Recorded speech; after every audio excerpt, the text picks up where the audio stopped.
साथियों नमस्कार। आज 10 अगस्त 2025 को स्वराज महोत्सव में आप सभी का स्वागत है।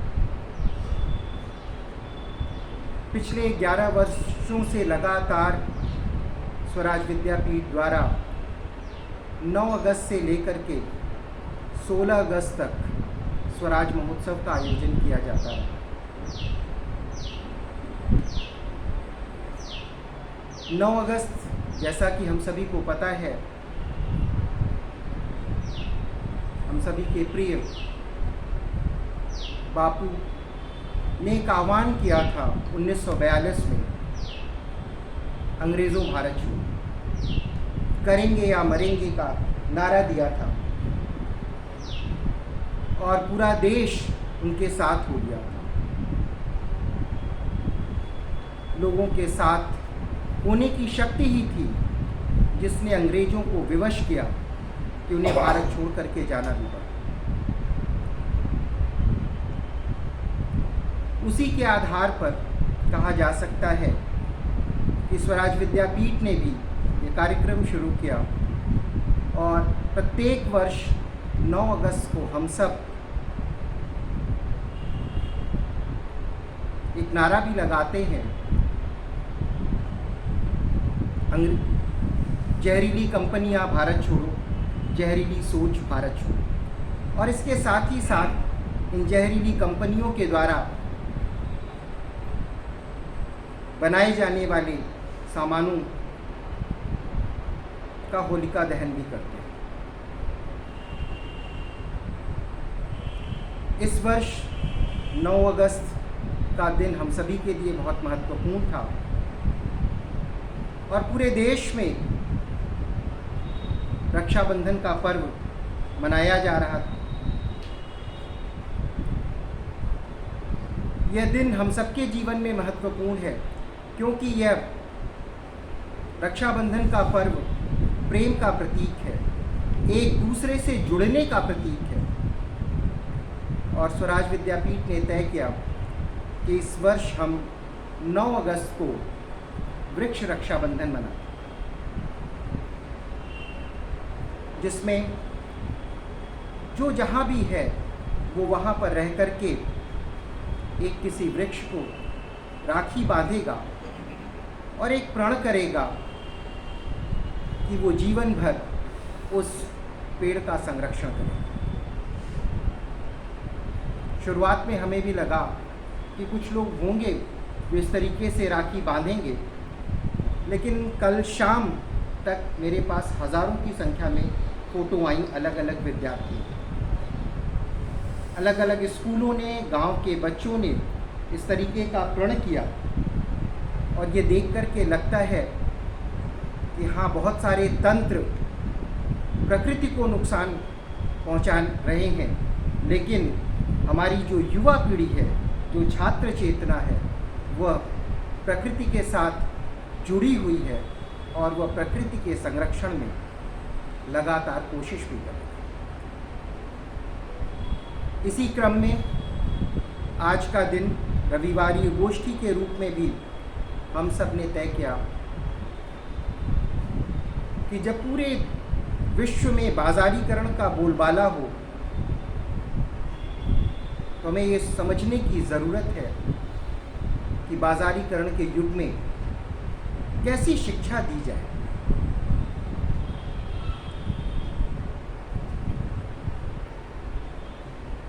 आज ही के दिन पिछले वर्ष 2024 में 10 अगस्त को हम सबके प्रिय और प्रयाग की धरती के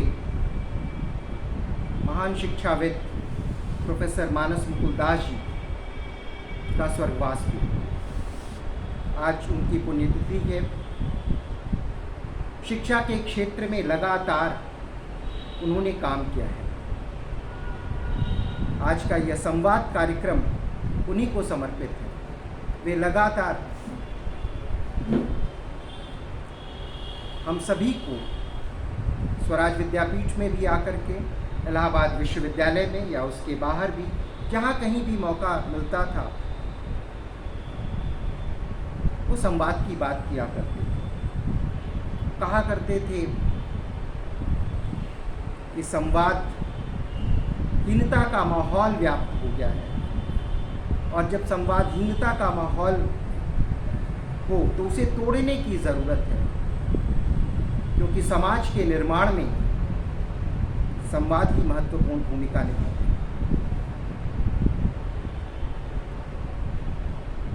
और संवाद के लिए ही, और सिर्फ मनुष्य का मनुष्य से ही संवाद नहीं, बल्कि मनुष्य का प्रकृति से किस तरीके का संवाद होना चाहिए, उसके लिए उन्होंने एक अलग तरीके के दर्शन की बात भी की थी।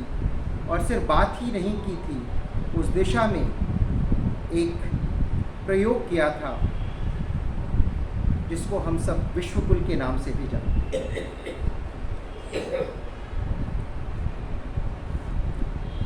प्रोफेसर मानस मुकुलदास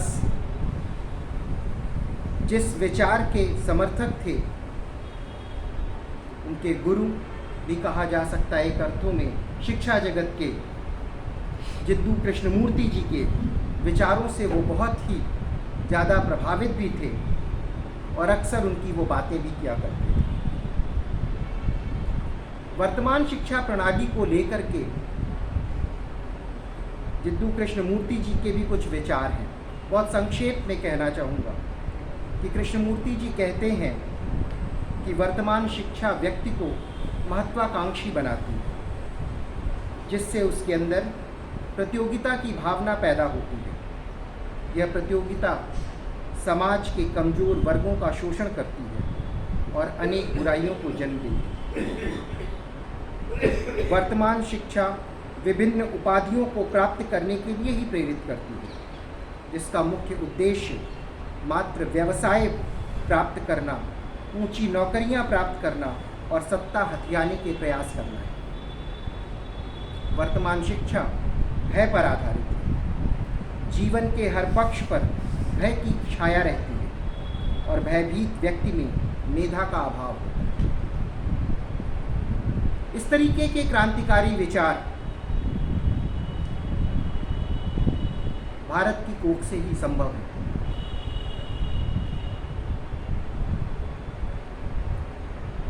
जहाँ पर एक नई दृष्टि है, जहाँ पर बाजार तो है लेकिन बाजारीकरण नहीं है। जीवन को चलाने के लिए बाजार की आवश्यकता है, हम सभी को है, लेकिन अगर हम बाजारीकरण के चक्रव्यूह में फंस जाएंगे तो क्या होगा पता नहीं। बाजारीकरण के युग में शिक्षा कैसी होनी चाहिए, जो कहीं कहा जाए विश्व स्पर्धा की बात, वैसे स्पर्धा की बात को कृष्णमूर्ति नकारते हैं, हम सभी नकारते हैं और मानते हैं कि स्पर्धा से कहीं महत्वपूर्ण सहयोग है। सहयोग के द्वारा एक उन्नत समाज की, एक विश्व जो सर्वे भवन्तु सुखिनः सर्वे सन्तु निरामयाः के रास्ते पर चल रहा हो, उसकी हम कल्पना कर सकते हैं, उसका हम निर्माण कर सकते हैं। हम सबके बीच में अर्थशास्त्री हैं, दार्शनिक हैं, शिक्षा में काम भी बहुत किया है, मौजूद हैं आज के मुख्य वक्ता प्रोफेसर उमेश प्रताप सिंह जी। हम उनसे अनुरोध करते हैं कि वे मंच पर आएं और अपने विचारों से हम सभी को अवगत कराएं। Professor Umesh Pratap Singh ji. Professor Tripathi sir, professor Rajaram Yadav sir, Mrs Sharma madam sir, doctor R P Singh sir, Swapnil ji व प्रिय यहाँ उपस्थित सभी इस कार्यक्रम में उपस्थित महानुभाव छात्र एवं छात्र, स्वराज महोत्सव के अंतर्गत इस व्याख्यान का आयोजन किया गया है और जो विषय है उस विषय का निचोड़ स्वप्निल जी ने जिद्दू कृष्णमूर्ति सर के उस छोटे से वाक्यांश में दी है। तो आज की पूरी शिक्षा प्रणाली पर मैं समझता हूँ उससे बेहतर कमेंट कुछ हो ही नहीं सकता। आज जबकि भारत में उदारीकरण 1991 में शुरू हुआ था और अब तो 3 दशक से ऊपर बीत गए, 3.5 दशक बीत गए। 1900 इसके पहले जो 2020 में एक शिक्षा नीति आई, उसके पहले 1986 में राजीव गांधी के शासनकाल में शिक्षा नीति आई थी। तो इन तमाम नीतियों का भी मूल्यांकन विद्वानों ने किया है, हम लोग भी थोड़ा सा उस पर चर्चा करेंगे। लेकिन महत्वपूर्ण ये है कि जो हम जिस उद्देश्य को लेकर यह संस्थान चलता है, जिस उद्देश्य को आगे रख करके सारे कार्यक्रमों का आयोजन करता है,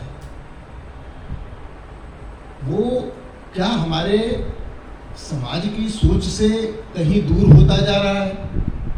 ये बड़ा महत्वपूर्ण चिंतन का विषय है। ये बात मैं इसलिए कह रहा हूँ क्योंकि अभी इधर कुछ महीनों के अंदर आप देखें, वो उत्तराखंड की घटना हो या अन्य इस तरह की घटनाएं हिमाचल प्रदेश में हो या विश्व के तमाम देशों में इस तरह की घटनाएं हो रही हैं, वो कहीं ना कहीं जो शिक्षा पद्धति पूरे विश्व में लागू है, जिसके आधार पर जो आर्थिक विकास हो रहा है, ये उसी की परिणति है। तो कहीं ना कहीं हम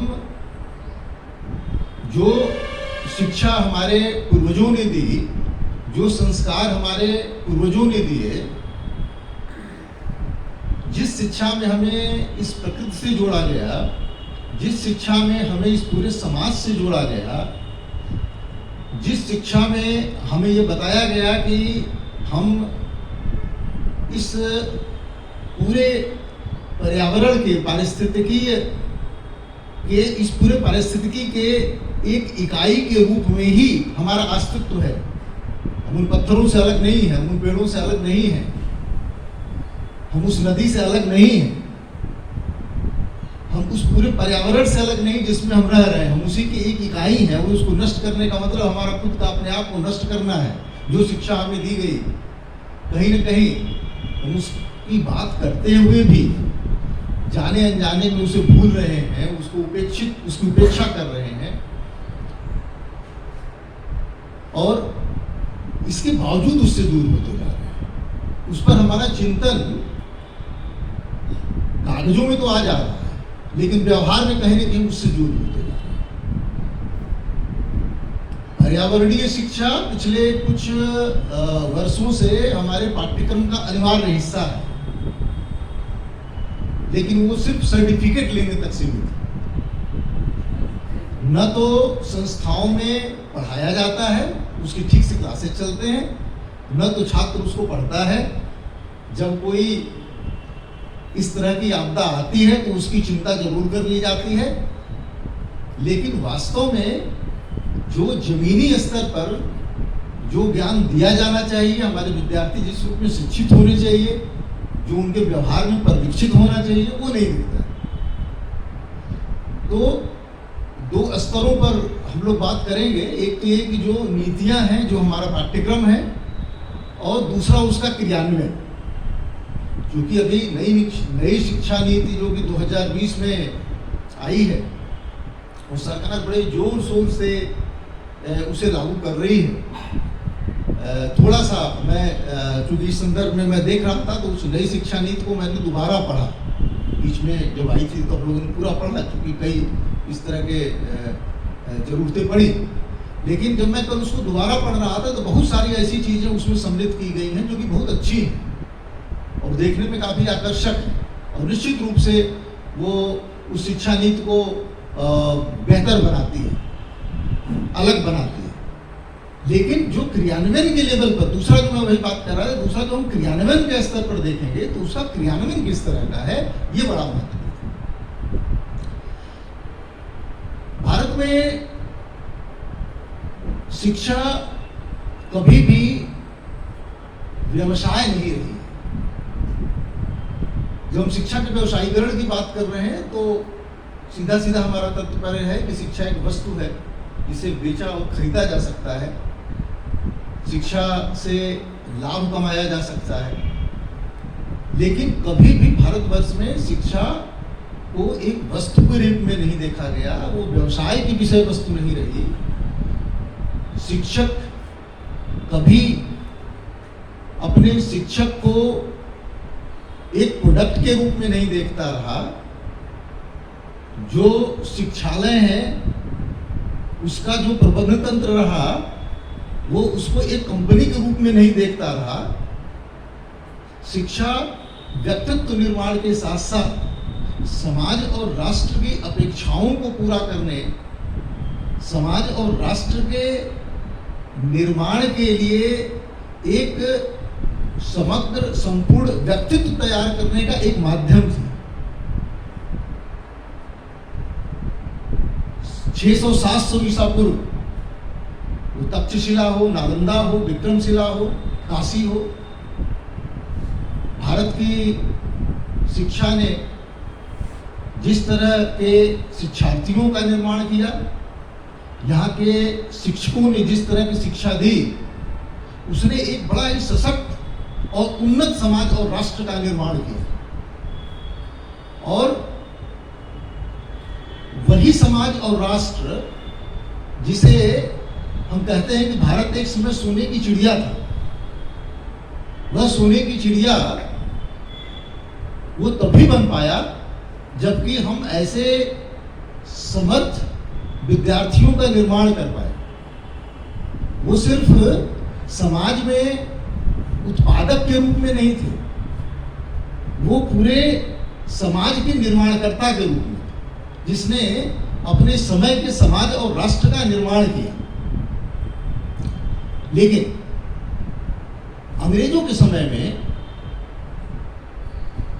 धीरे धीरे जो शिक्षा भारत में आई वह शर्मा मैं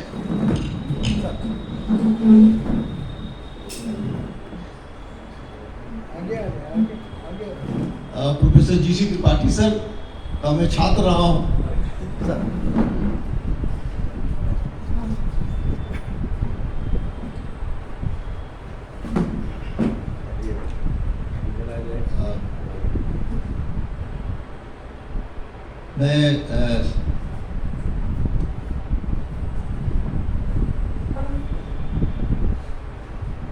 मैं सर को प्रणाम करता हूं और मेरे लिए सौभाग्य की बात है सर को सर वहाँ बैठे हैं, सर से हम सुनना चाहेंगे।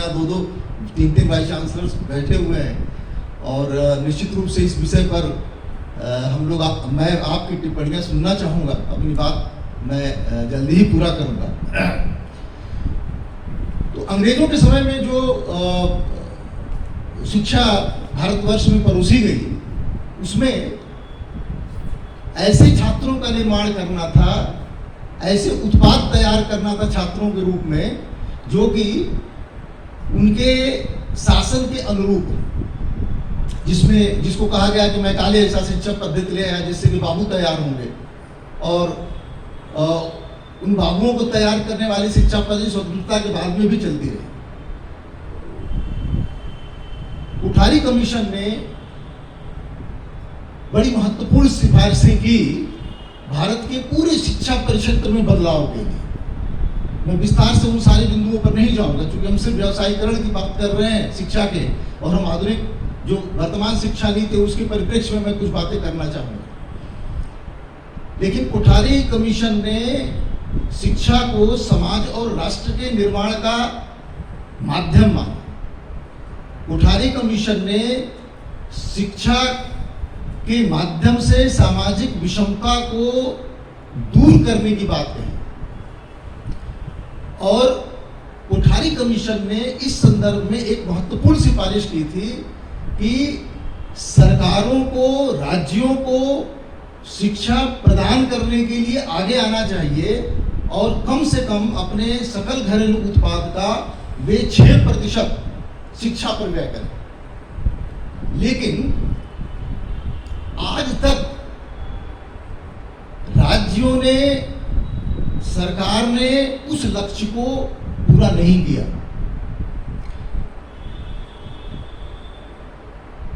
भारत सरकार या अन्य सरकारों ने, क्योंकि शिक्षा राज्य का भी विषय है, करंट सूची में आता है, इसलिए जो भी शिक्षा राज्य और केंद्र सरकार द्वारा दी जाती रही, उसमें बाद के वर्षों में ज्यादातर फोकस प्राथमिक शिक्षा पर किया गया और विशेषकर 1990 के बाद।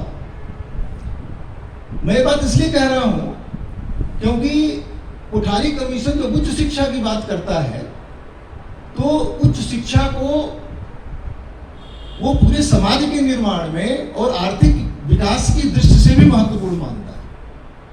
और कोठारी कमीशन ये कहता है कि हमारे उच्च शिक्षा का बेहतर होना हमारी प्राथमिक और माध्यमिक शिक्षा की बेहतरी के लिए भी आवश्यक है, क्योंकि जब तक उच्च शिक्षा की गुणवत्ता नहीं सुधरेगी तब तक हम बेहतर शिक्षक तैयार नहीं कर पाएंगे, और जब तक शिक्षक समाज और राष्ट्र के लिए समर्पित नहीं होगा तब तक वह बेहतर समाज के निर्माण में योगदान देने वाले छात्र छात्राओं का निर्माण नहीं कर सकता है। इसलिए उच्च शिक्षा ज़्यादा महत्वपूर्ण है। हालांकि प्राथमिक शिक्षा का विस्तार और प्राथमिक शिक्षा की गुणवत्ता किसी भी समाज के लिए अत्यधिक महत्वपूर्ण होती है, और बाद में अनेक ऐसे अध्ययन भी हुए जिसमें यह देखा गया कि उन देशों में जहाँ की प्राथमिक और माध्यमिक शिक्षा का विस्तार अधिक है, उन देशों में आर्थिक विकास भी बेहतर ढंग से होता है। साथ ही साथ जिन देशों में सिर्फ प्राथमिक शिक्षा और माध्यमिक शिक्षा का विकास हुआ है लेकिन उच्च शिक्षा की गुणवत्ता सही नहीं है, या अगर मैं व्यवसायीकरण पर आ जाऊं तो जिन देशों में उच्च शिक्षा राज्य के अधीन नहीं है, सिर्फ निजी क्षेत्रों में है और लाभ की वस्तु के रूप में देखा जाता है, उन अधिकांश देशों में भी उच्च शिक्षा का योगदान अपेक्षाकृत कम रहा है। हालांकि कुछ देश इसमें अपवाद अवश्य रहे, जैसे जापान और कोरिया, जहाँ की ज़्यादातर उच्च शिक्षा निजी हाथों में है, लेकिन उसके बावजूद वहाँ आर्थिक समृद्धि बेहतर रही है और समाज निर्माण में उनका काफ़ी योगदान रहा है।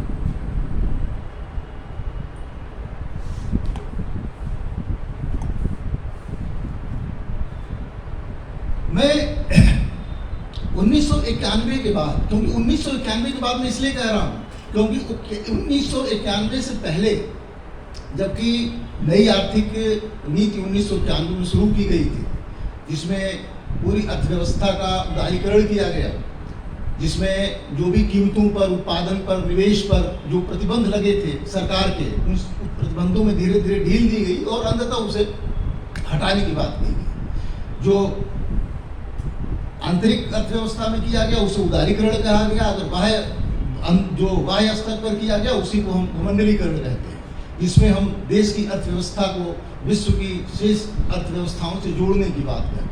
और ये जब एकीकरण होगा तो जाहिर सी बात है कि हम अछूते नहीं रहेंगे, हमारा कोई क्षेत्र अछूता नहीं रहेगा। सवाल सिर्फ आर्थिक एकीकरण का नहीं है, निश्चित रूप से उसका प्रभाव शिक्षा पर भी पड़ना ही था। लेकिन उसके पहले जिन जो निजी क्षेत्रों में जो स्कूल खोले गए, वो निजी क्षेत्र में उच्च शिक्षा में स्कूल रहे हो या प्राइमरी और इंटर कॉलेज तक के स्कूल रहे हो, उन संस्थाओं में भी शिक्षा को लाभ की वस्तु नहीं माना गया। जिन व्यक्तियों ने, जिन संस्थाओं ने, हालांकि भारतीय समाज की विशेषता रही कि भारत का समाज, भारत के लोग सदैव बिना लाभ के समाज को शिक्षित करने के लिए जो समर्थ रहे हैं वे आगे आए हैं। भारत में कभी भी पूरी शिक्षा राज्य की विषय वस्तु नहीं रही है। स्वतंत्रता से पहले भी जब धर्मपाल जी द ब्यूटीफुल ट्री में 1820 के आसपास शायद आंकड़ा देते हैं, उसमें बताते हैं कि भारत की लगभग 1/4 जनसंख्या शिक्षित थी। अंग्रेजों के समय में 1947 से घट के परसेंटेज 10% से कम हो गया, 7.5% हो गया। वो जो शिक्षा का प्रतिशत अगर ज्यादा था तो उसमें हमारे समाज की, हमारे नागरिकों की भूमिका बड़ी महत्वपूर्ण रही। हमारे समाज ने बिना लाभ का ध्यान किए लाभ के लिए संस्थाएं नहीं खोली, समाज को शिक्षित करने के लिए संस्थाएं खोली। 1947 के बाद भी गांवों में, शहरों में तमाम तरह की संस्थाएं जो खोली गई वो शिक्षा प्रदान करने के लिए खोली गई। इलाहाबाद में ही हम वो केपी ट्रस्ट देखते हैं या एडीसी से संबंधित अग्रवाल बंधुओं का ट्रस्ट देखते हैं, वो सभी समाज को शिक्षित करने के लिए थी, लाभ कमाने के उद्देश्य से नहीं खोली गई। लेकिन 1991 के बाद स्थितियां बदली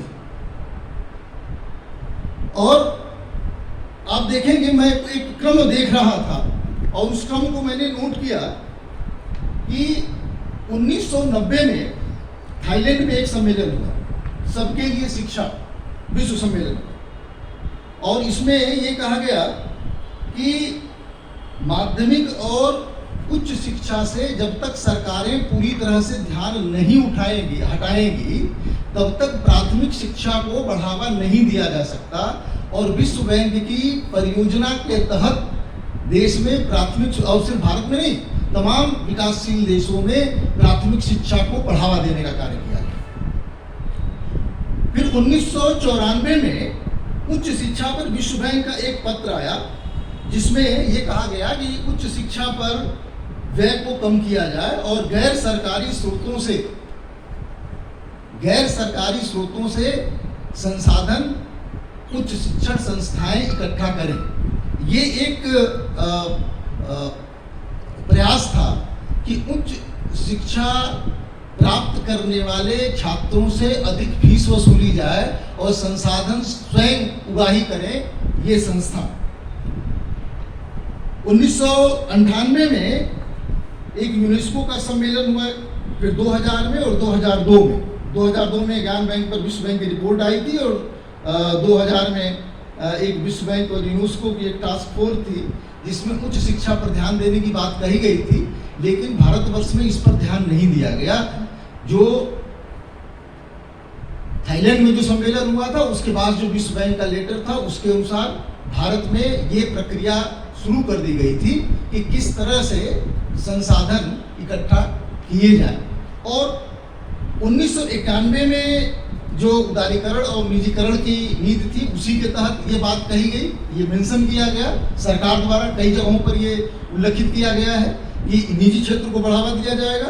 फिर 1992 में एक सुप्रीम कोर्ट का निर्णय आता है जिसमें ये कहा गया, एक फार्मूला प्रवेश परीक्षा के लिए अर्ह पाए गए जो विशेषकर मेडिकल स्टूडेंट्स के लिए इस तरह का एक निर्णय था कि 50% छात्रों से जो मेरिट में नीचे हैं उनसे संस्थाएं, जो प्राइवेट संस्थाएं हैं, वो मनमानी फीस ले सकती हैं।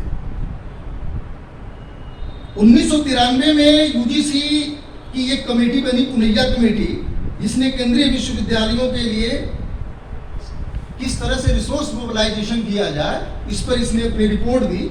और इस रिपोर्ट में कहा गया कि कैपिटेशन फीस ये संस्थाएं ले सकती हैं और साथ ही साथ सेल्फ फाइनेंस कॉलेज का कांसेप्ट है, स्ववित्त पोषित कॉलेजेज का कांसेप्ट है।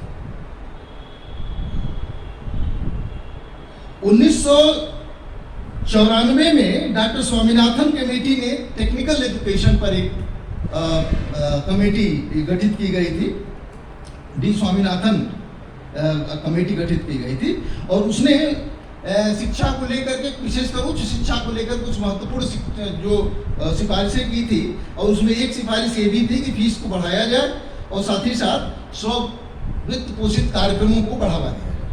1995 में राज्यसभा में निजी विश्वविद्यालय का बिल पेश किया गया, हालांकि वो उसमें पास नहीं हो पाया था, बाद में उसमें बड़ी बहसें हुई और अब तो निजी विश्वविद्यालय खुलने की भी स्थितियां आ गई हैं। कई राज्यों में निजी विश्वविद्यालय तो 2000 के बाद से ही खुलने लगे हैं अब तो, और विदेश के विश्वविद्यालय भी हमारे यहाँ खुल रहे हैं। 1997 में शिक्षा को मेरिट वस्तुओं की सूची से निकाला गया। ये कहा गया कि गैर मेरिट वस्तुएं वो वस्तुएं होती हैं जो कि सिर्फ उपभोक्ता को ही नहीं, वो गैर उपभोक्ताओं को भी, ये माना जाता है गैर उपभोक्ताओं को भी लाभ पहुंचाए। शिक्षा, स्वास्थ्य ऐसी ही वस्तु है जिससे अगर एक व्यक्ति शिक्षित होता है तो उसे तो उस शिक्षा और स्वास्थ्य का लाभ मिलता ही है।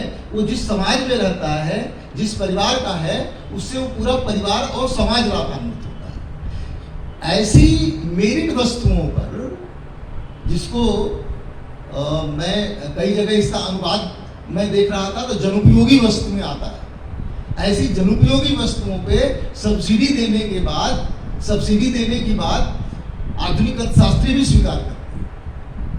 लेकिन प्राथमिक शिक्षा को तो मेरिट वस्तुओं की कैटेगरी में रखा गया, लेकिन उच्च शिक्षा को मेरिट वस्तु से निकाल दिया गया। बाद में बड़ा इस पर हंगामा मचा तो उसको मेरिट वस्तु में सम्मिलित तो कर दिया गया, लेकिन मेरिट वस्तु की एक और कैटेगरी बनाई गई भारत में, मेरिट गुड्स 2 कैटेगरी, जिसमें कि ये माना गया कि ये जो दूसरी वाली लिस्ट है इसमें सब्सिडी देने की आवश्यकता नहीं।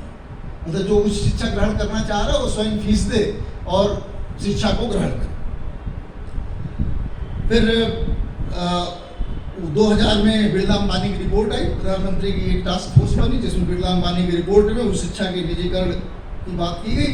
और फिर 2002 में सुप्रीम कोर्ट का एक निर्णय है, व्यावसायिक संस्थानों को फीस निर्धारित करने की अनुमति। ये मैं घटनाक्रम इसलिए बता रहा हूँ कि इसके बाद से आप देखेंगे कि 2000 के बाद बड़ी तेजी से निजी संस्थाएं खुली। मैं अभी 5-7 साल पहले यूपी सरकार का एक आंकड़ा देख रहा था, जिसमें कि गवर्नमेंट डिग्री कॉलेज और विश्वविद्यालयों में मामूली वृद्धि हुई। दरअसल इधर तो लगभग 100-150 कॉलेजेज यूपी सरकार ने खोले हैं, गवर्नमेंट डिग्री कॉलेज। मैं 5 साल पहले का मैं डेटा बता रहा हूँ।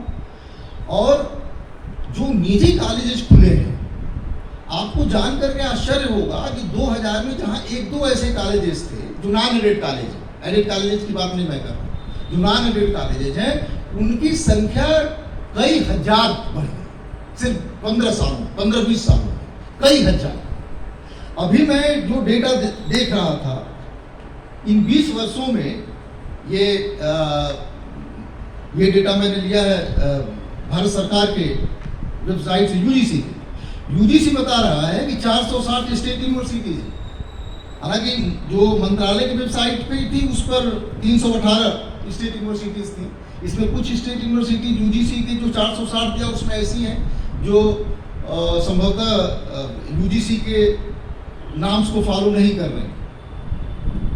मजे की बात यह है कि प्राइवेट विश्वविद्यालयों की संख्या 430 है और ये 430 विश्वविद्यालय पिछले 15 सालों में लगभग खुले। उसके पहले 2005 से पहले गिने चुने एक आध विश्वविद्यालय खुले।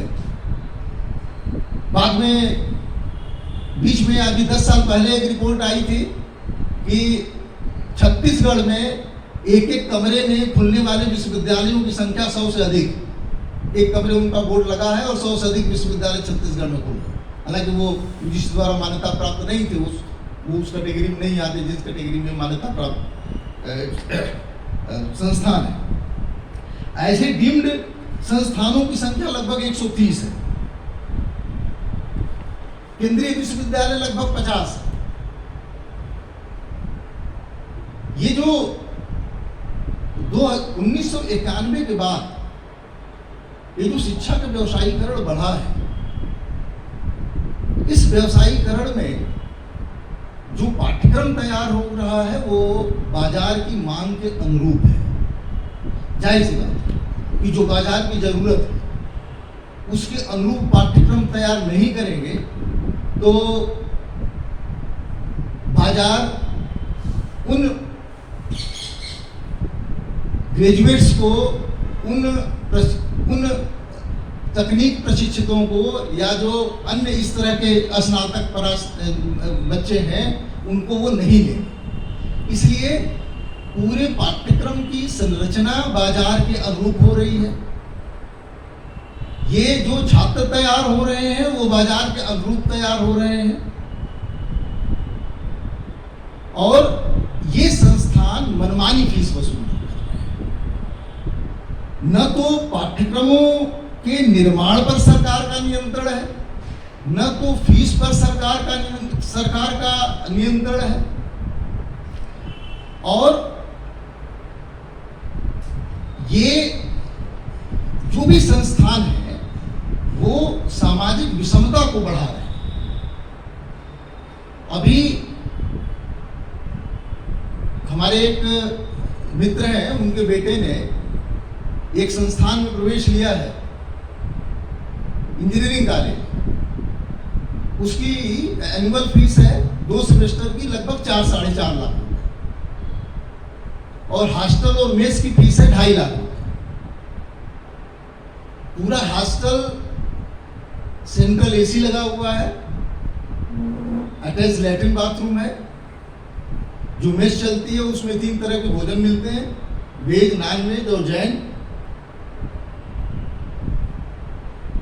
पहले जो गुरुकुल पद्धति थी उसमें राजघराने से भी बच्चे जाते थे, तो वो एक तरह से तपस्या करते थे। अब जो शिक्षा ये बच्चे ले रहे हैं वे पूरी सुख सुविधा के साथ ले रहे हैं, और एक तरफ एक बड़ा तबका है, एक बड़ा तबका ऐसा है जो इस तरह की शिक्षा नहीं ले सकता है।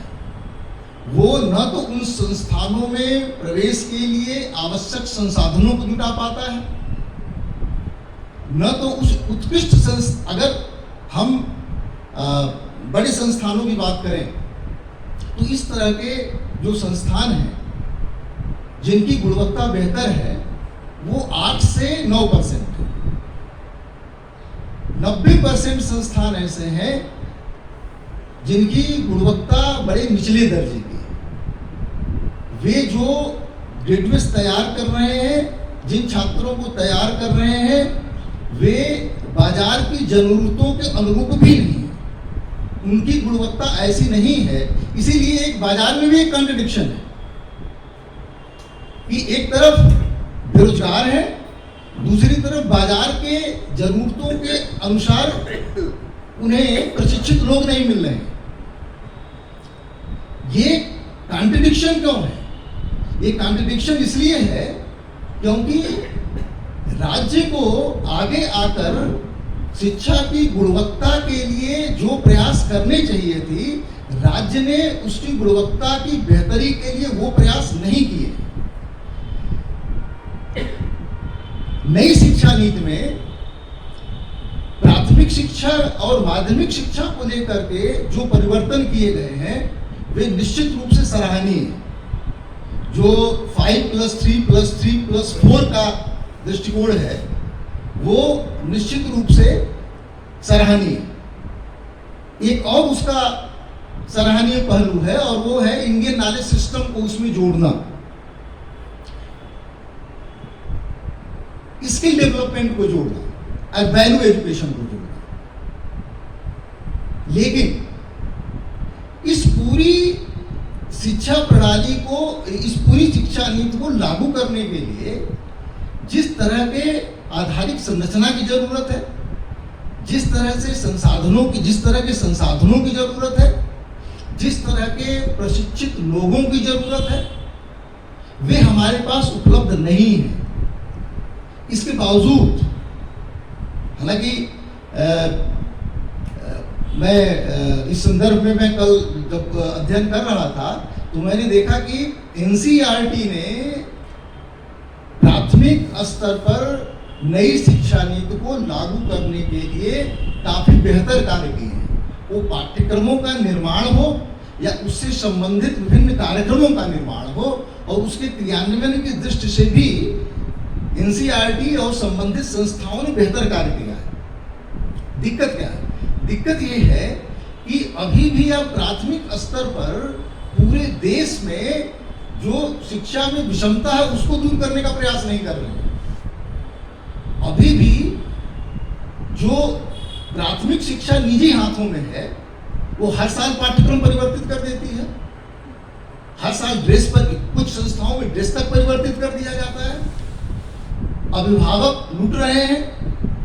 हम लोग अपने बड़े भाई की किताबों से पढ़ लेते थे, लेकिन जो हमारे बच्चे हैं वो बड़े भाई की किताबों से नहीं पढ़ सकते।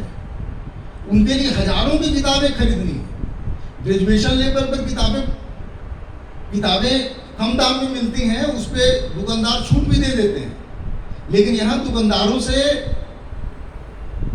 जो स्कूल है उनका गठजोड़ है, वो आपको छूट भी नहीं देंगे और वहीं से आपको खरीदना है।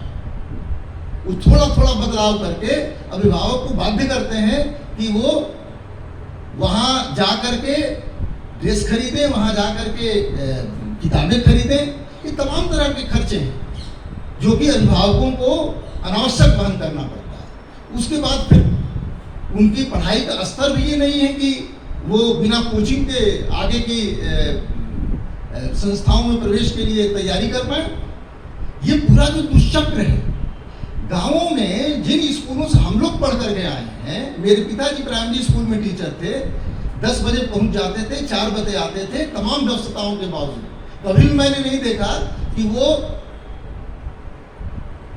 बाकी कार्यों को छोड़ दिए हों, बाकी कार्यों में लेट लतीफी किए हों, लेकिन स्कूल जाने में लेट किए या 4:30 बजे से पहले कभी घर आए। लेकिन आज मैं बहुत सारे ऐसे लोगों को जानता हूं जो कि प्राइमरी स्कूल में हो या इंटरमीडिएट कॉलेज में हो, कुछ तो ऐसे महानुभाव हैं जो कि ठेके में पढ़वाते हैं, किसी दूसरे को पैसा दे दिए हैं, वो उनकी जगह जाकर के पढ़ा रहा है और अपने पैसा ले रहे हैं।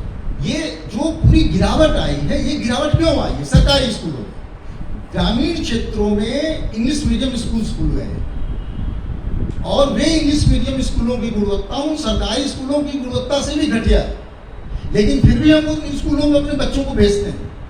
सरकारी स्कूलों में अगर पढ़ाई नहीं होती है, शिक्षक अगर नहीं आता है, तो क्या उसके लिए हमारा समाज जिम्मेदार नहीं है? हम क्यों नहीं जा करके वहाँ टोकते हैं? तो हम वहाँ नहीं भेजते हैं, वहाँ एक विशेष वर्ग का बच्चा आ जाता है। ये कहने और सुनने में भले खराब लगे, लेकिन हमारे समाज में जो जातिगत विभाजन है,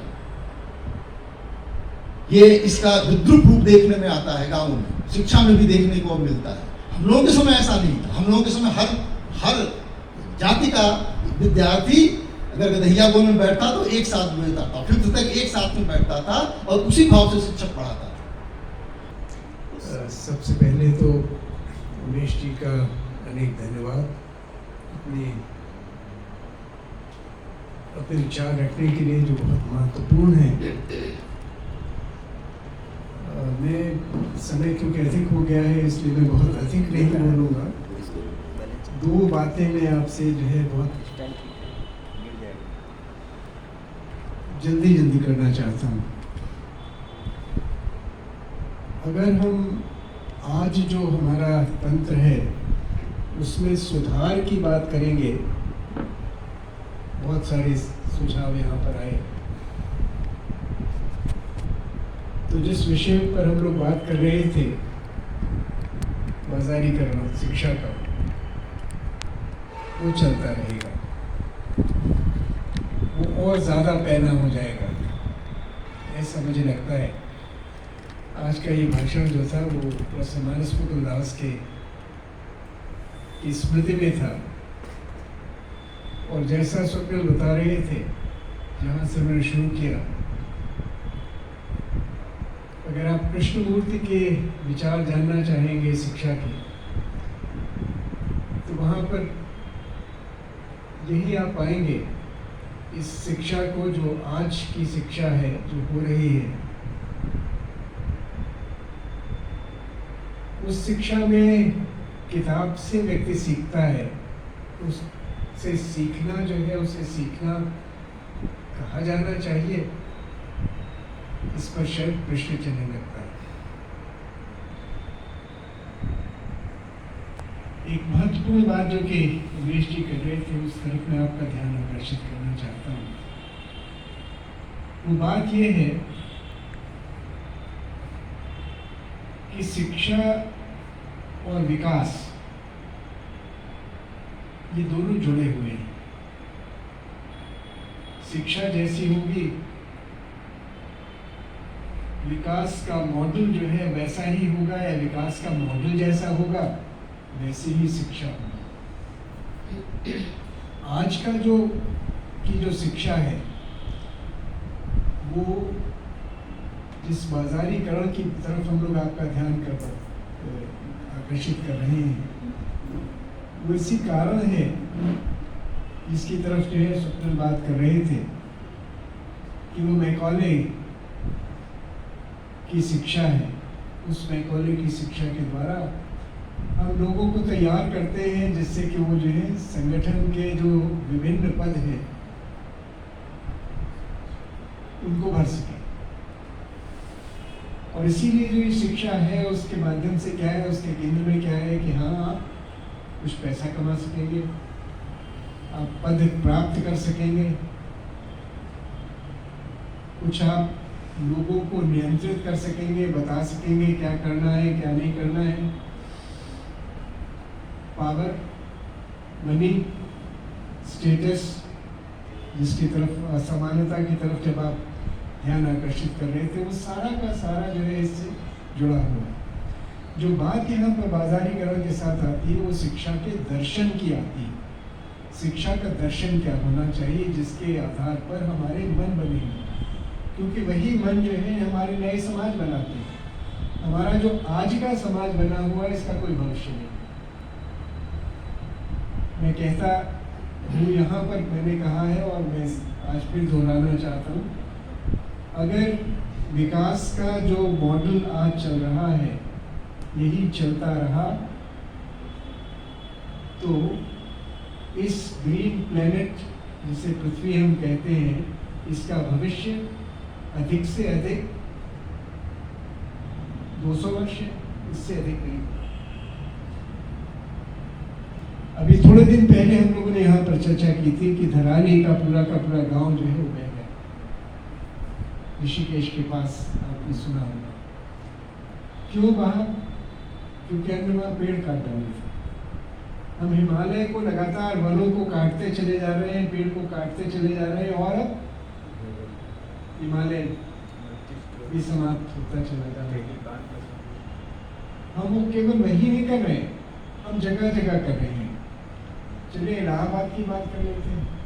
इलाहाबाद में जो है अभी 2 दिन पहले जो है पानी बरसा और उसके बाद जो है आपने देखा कि क्या हुआ, उसका इलाहाबाद का हाल क्यों हुआ। वो क्यों हुआ इसको आप सोचिएगा। वो कुछ विशेष प्रकार के मन हैं जिनके कारण वैसा हुआ होगा। अगर हमारे मन वैसे न होते तो वो न घटता जो कि यहाँ पर घटा। जो मेरी परेशानी है वो ये है कि जो आज की शिक्षा है उसके माध्यम से हम आइडेंटिटीज बनाते हैं, अस्मिताएं बनाते हैं। और यही कारण है कि आज की तारीख में हम हिंदू, मुस्लिम, सिख, ईसाई करते हैं, हम ब्राह्मण, क्षत्रिय, वैश्य करते हैं। हम भूल गए हैं कि इसी संस्कृति में कभी हमें ये बताया गया था, अगर आपने ईशोपनिषद पढ़ा है तो पढ़ा होगा, यहाँ सब कुछ, हम सारे जितने भी लोग हैं सब ईश्वर का अंश है। और इसलिए जो है कभी ये नहीं करना चाहिए कि आप जो है किसी और का धन जो है वो अपनी जेब में कर लें। लेकिन इस नई शिक्षा के माध्यम से, चाहे आप सेमेस्टर सिस्टम की बात करिए चाहे किसी और की बात करिए, सेमेस्टर सिस्टम के माध्यम से कुछ और लोग जो है वो आपके जेब का धन जो है अपने जेब में करते हैं, लेकिन वो आपको भी तैयार करते हैं कि आप ऐसे ही सोचिए, आपका मन भी ऐसा ही बने।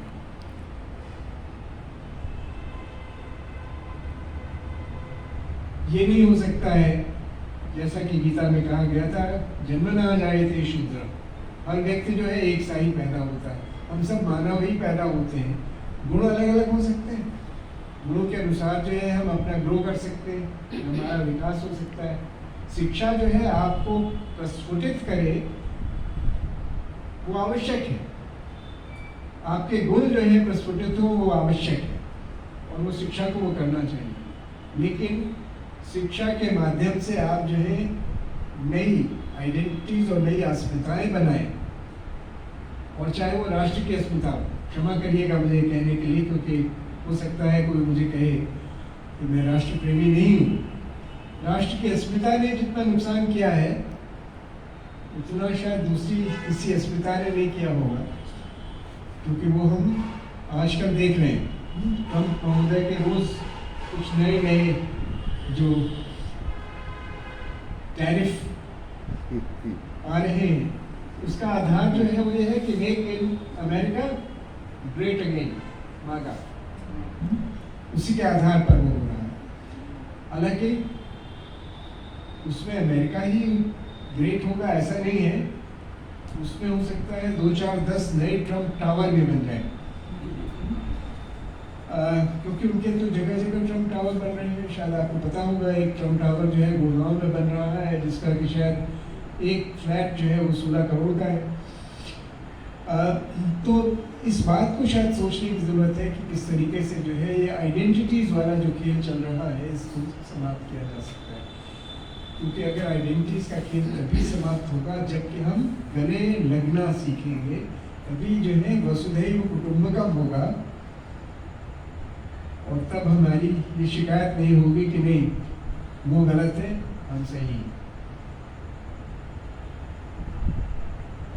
उमेश जी का एक बार पुनः धन्यवाद करते हैं हम लोग, और आप सब लोगों का यहाँ आने के लिए। और इस सभा का अंत जो है हम लोग एक गीत के माध्यम से करेंगे, जिस गीत को जो है